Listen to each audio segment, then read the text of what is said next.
Hello, Assalamualaikum warahmatullahi wabarakatuh. Bertemu lagi dengan Pak Teguh di sini dalam pelajaran agama Islam. Semoga kalian dan keluarga baik-baik saja dan selalu dalam lindungan Allah Ta'ala. Pada kesempatan kali ini kita akan belajar mengenai kisah Nabi Yunus alaihi salam. Silahkan berdoa, pasang pendengaran terbaik kalian, cari tempat yang nyaman, dan check it out.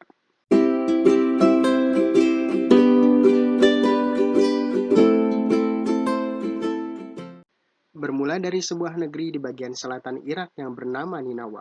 Negeri ini dikaruniai oleh Allah Ta'ala kemakmuran yang berlimpah. Namun, penduduknya ingkar dan tidak bersyukur. Mereka tidak hanya kufur kepada nikmat Allah, bahkan mereka hidup dalam kesesatan dengan menjadikan berhala-berhala sebagai sesembahan mereka. Allah kemudian mengutus seorang nabi kepada negeri tersebut, yaitu Nabi Yunus alaihi salam, menyeru penduduk Ninawa untuk menyembah Allah Ta'ala. Namun, seruan tersebut selalu ditolak oleh penduduk Ninawa. Selama bertahun-tahun berdakwah, hanya sedikit yang mau beriman kepada Allah Ta'ala. Nabi Yunus yang juga dikenal dengan sebutan Dhunnun memperingati kepada penduduk Ninawa bahwa Allah akan menimpakan azab kepada mereka. Namun, mereka sekali lagi tidak peduli dengan peringatan tersebut. Melihat kaumnya yang sangat acuh kepada dakwahnya, Nabi Yunus alaihissalam merasa putus asa dan ia keluar dari negeri Ninawa meninggalkan mereka dalam keadaan marah. Tidak lama setelah Nabi Yunus keluar dari negeri Ninawa, kumpulan awan hitam bergumpal menyelimuti negeri itu. Sambaran petir menggelegar menyambar-nyambar negeri itu, bagaikan api yang turun dari langit. Melihat fenomena alam tersebut, mereka lalu teringat akan peringatan Nabi Yunus dan mereka beramai-ramai mohon ampun dan bertobat kepada Allah. Mereka juga terkejut bahwa berhala-berhala yang mereka sembah hancur berkeping-keping terkena sambaran petir. Mereka akhirnya mengikuti ajaran Nabi Yunus dan beriman kepada Allah Ta'ala. Sementara Nabi Yunus yang meninggalkan negeri Ninawa mengembara untuk berdakwah. Tanpa disadari, ia sampai di tepi pantai dan melihat sekelompok orang yang hendak berlayar. Ia pun minta izin ikut menumpang untuk berlayar bersama rombongan itu. Di dalam kapal, Nabi Yunus dikenal sebagai orang yang bijak dan kaya ilmu. Semua orang menghormatinya. Perjalanan Nabi Yunus tidaklah begitu mudah. Ketika di tengah laut yang luas, kapal diterjang oleh angin topan dan hempasan gelombang yang besar. Sampai-sampai kapal pun terombang-ambing dan hampir tenggelam. Hempasan gelombang yang tidak kunjung reda memberikan isyarat kepada nahkoda kapal bahwa di dalam kapalnya ada seorang pelarian. Maka sang nahkoda mengumpulkan seluruh awak kapal termasuk Nabi Yunus. Ia pun mengatakan bahwa kejadian itu begitu langka ia temui dan biasanya hal ini terjadi dikarenakan ada seorang pelarian di dalam kapal ini. Oleh karena itu, sang nahkoda memutuskan untuk melakukan pengundian untuk membuang salah satu penumpang kapal ke tengah lautan. Mendengar hal tersebut, Nabi Yunus yang merasa bahwa dirinya lah orang pelarian tersebut dan ia meminta kepada nahkoda kapal untuk membuangnya ke laut. Sang nahkoda merasa tidak yakin jikalau Nabi Yunus menjadi seorang pelarian dan akhirnya diputuskan untuk melakukan pengundian agar adil. Setelah dilakukan pengundian 3 kali, nama Nabi Yunus selalu keluar sebagai seorang yang harus dibuang ke tengah lautan. Hal ini tidak mengejutkan Nabi Yunus karena ia merasa dirinya lah yang menyebabkan kapal selalu terombang-ambing. Tanpa dipaksa, Nabi Yunus langsung terjun ke laut.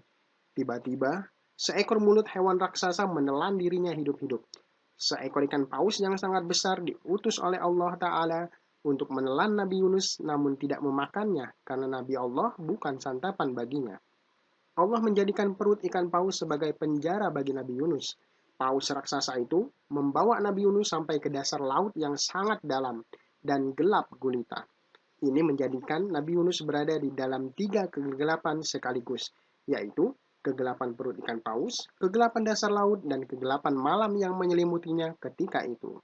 Dalam keadaan inilah Nabi Yunus menyadari akan kekhilafannya yang meninggalkan negeri Ninawa. Ia pun terus berdoa dan mohon ampun kepada Allah Ta'ala.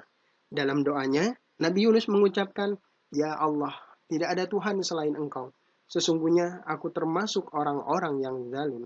Allah yang mendengar taubatnya Nabi Yunus di dalam perut ikan paus menerima taubatnya dan memerintahkan kepada ikan paus untuk membawa Nabi Yunus ke permukaan dan memuntahkannya di tepian sebuah pantai. Nabi Yunus yang terhempas di sebuah tepian pantai menjadikan tubuhnya lemas dan sakit. Maka Allah menumbuhkan sebatang pohon labu untuk melindunginya dari terik matahari sampai tubuhnya mulai membaik. Setelah tubuhnya membaik, Nabi Yunus diperintahkan untuk kembali kepada kaumnya di negeri Ninawa.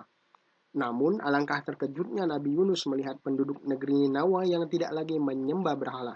Sebaliknya, mereka telah beriman dan menyembah Allah Ta'ala. Nabi Yunus segera bersujud mensyukuri berkah dan rahmat Allah yang telah Allah limpahkan kepada dirinya dan kaumnya di negeri Ninawa. Anak-anakku yang soleh dan soleha, dalam kisah ini Allah menegur Nabi Yunus dengan halus, dengan menahannya di perut seekor ikan paus, sebagai kafarah atau tebusan kesalahan dan juga sebagai mukjizat Nabi Yunus yang tidak mati di telan ikan paus. Dalam kisah ini juga, Allah menunjukkan kepada kita bahwa Nabi Yunus alaihissalam seorang yang senantiasa bertaubat atau mensucikan diri di dalam 3 kegelapan, yaitu perut ikan paus, dasar laut, dan gelapnya malam. Nabi Yunus senantiasa berdoa dan berzikir kepada Allah, memohon ampun dan rahmatnya. Di antara perilaku Nabi Yunus yang dapat kita teladani dalam kehidupan sehari-hari adalah: 1. Selalu mengingat Allah dan segera bertaubat ketika melakukan dosa, kekhilapan atau kesalahan, dan juga berjanji tidak mengulangi. 2. Membiasakan diri untuk selalu berdoa dimanapun kita berada. 3. Selalu bersyukur atas segala nikmat yang diberikan oleh Allah Ta'ala kepada kita. Anak-anak yang soleh dan soleha, demikian kisah Nabi Yunus. Semoga kita semua bisa meneladani kisahnya. Raffi Ahmad makan tomat, cukup sekian dan tamat. Pak Camat makan ketan, tetap semangat dan jaga kesehatan. Sampai ketemu di video selanjutnya. Wassalamualaikum warahmatullahi wabarakatuh.